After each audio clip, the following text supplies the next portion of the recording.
লজ্জা করে না তোমার? এত রাতে মদ খেয়ে বাড়ি ঢুকেছো, তারপর একটা অন্য ছেলের সাথে। একদিন আপনিই আমাকে বলেছিলেন যে কোন অ্যাঙ্গেল থেকে মনে হয় যে আমি এ বাড়ির বউ। তা বলে এভাবে ড্রিঙ্ক করে পরপুরুষের সাথে বাড়ি ফিরবে?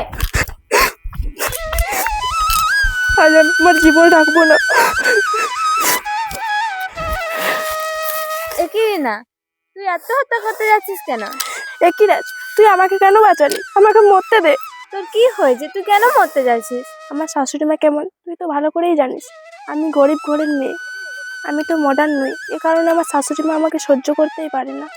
কি হয়েছে আমাকে ভালো করে খুলে বল তো ঘটনাটা। তুই শুনবি আমার দুঃখের কথা?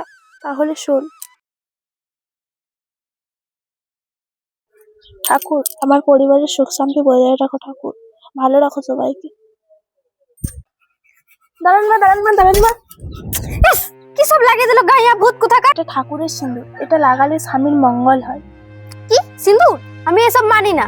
বলছি মা, আপনি কোথায় যাচ্ছেন? আমি পার্টিতে যাচ্ছি, তোকে আমি এত কৈফিয়ত দেবো কেন? তোকে দেখলেই আমার গাটা ঘিন ঘিন করে। যা তো এখান থেকে যা। মা, আপনি যাচ্ছেন তো ভালো, চারটে খেয়ে যান। আমি খাই না খাই সেটা তোকে দেখতে হবে না, তুই যা তো এখান থেকে। আমি কি এতটাই খারাপ? মা আমাকে একটুও সহ্য করতে পারে না। আরে গরিবের বাচ্চা, তোকে কে রান্না করতে বলেছে? আমি এ বাড়ির বউ, আমারও তো একটা কর্তব্য আছে। তুই এই বাড়ির বউ? কোন অ্যাঙ্গেল থেকে মনে হয় তুই এই বাড়ির বউ?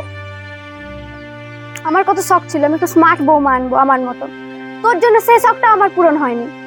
মা, আমি একাই তো এই বাড়িতে আসিনি, আপনার ছেলে আমাকে ভালোবেসে বিয়ে করে দিয়েছে। এত বড় সাহস আমার মুখের উপর তর্ক করা! আজ ওর একদিন কি আমার একদিন, দেখাচ্ছি মজা।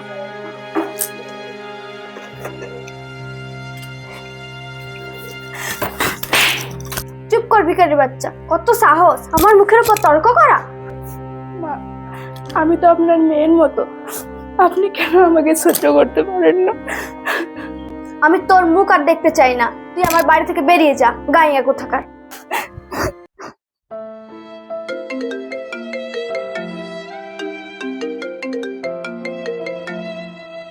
হ্যালো, কি করছো? বসে আছি। তাহলে খাওয়া দাওয়া হয়ে গেছে তোমাদের? হ্যাঁ, খাওয়া দাওয়া হয়ে গেছে। তুমি কি করছো? আমি তো বসে আছি। তোমার গলাটা কান্দো কান্দো লাগছে, তুমি কাঁদছো নাকি? কই না তো, কাঁদিনি আমি। তুমি চিন্তা করো না, আমি আর কমাস পরেই বাড়ি যাব। ঠিক আছে, তুমি তাহলে ভালো থাকো, রাখছি। ভালো করে টিপ। আজ খেয়েছিস না নাই? মা, আমার শরীরটা না ভালো লাগছে না। এভাবে পা টিপছিস? তোর বাবা আমাকে কিছু শেখায়নি? আর তুই পা টিপতে এলি বা কেন আমার? তোকে জাস্ট আমার সহ্য হয় না, তুই মরে যেতে পারিস না? আমার বাড়ি থেকে বেরিয়ে যেতে পারিস না? তুই যা না এখান থেকে, যা।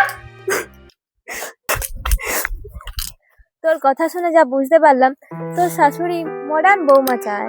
শোন, তোকে আমি একটা যুক্তি দিচ্ছি।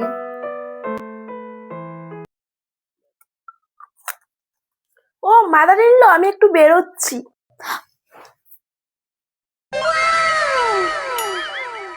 এ কি পড়েছো? আর এত রাতে তুমি কোথায় যাচ্ছ? আমার একটা পার্টি আছে, আমি ওখানে যাচ্ছি। আর হ্যাঁ, আমার ফিরতে রাত হবে, ডিনার করে আসবো। আমার জন্য রান্না কে করে দেবে? কেন মা, আমার রান্না আপনাকে ভালো লাগে না? টাটা। বুঝলে, আর আমার নেশাটা মনে হয় একটু বেশি হয়েছে। আজ তুমি আমার বাড়িতে থেকে যাও। আমি তোমার বাড়িতে থেকে যাব? আচ্ছা ঠিক আছে। গুড নাইট মম। লজ্জা করে না তোমার? এত রাতে মদ খেয়ে বাড়ি ঢুকেছো, তারপর একটা অন্য ছেলের সাথে। কি বললে? লজ্জা? লজ্জা কথাটা তোমার মুখে মানায় না মা। তুমি তো এরকমই বৌমা চেয়েছিলে। দেখো, আজ আমার পরনে শাড়ি নেই, হাতে শাখা নেই, সিঁথিতে সিঁদুর নেই। এটাই তো চেয়েছিলে মা। মা, এটাই তো আপনার মডার্ন কালচার। তোমার এই আসল রূপটা যদি আগে জানতাম, চিচি, এবারে মান সম্মান সব ধুলে মিশিয়ে দিলে। আজ আপনি আমাকে এ বাড়ির বউ বলছেন? একদিন আপনিই আমাকে বলেছিলেন যে কোন অ্যাঙ্গেল থেকে মনে হয় যে আমি এ বাড়ির বউ।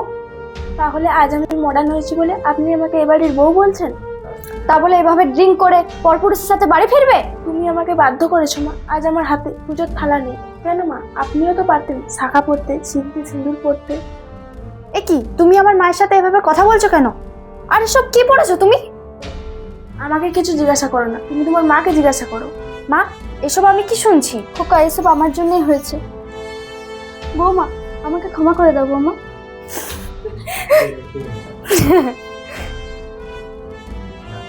এ কি, তোরা সব হাসছিস কেন? মা, তোমার সাথে আমরা একটা ছোট্ট নাটক করছিলাম তোমার ভুলটা ধরিয়ে দেওয়ার জন্য। তোরা নাটক করার যাই কর, আমি আমার ভুলটা বুঝতে পেরেছি।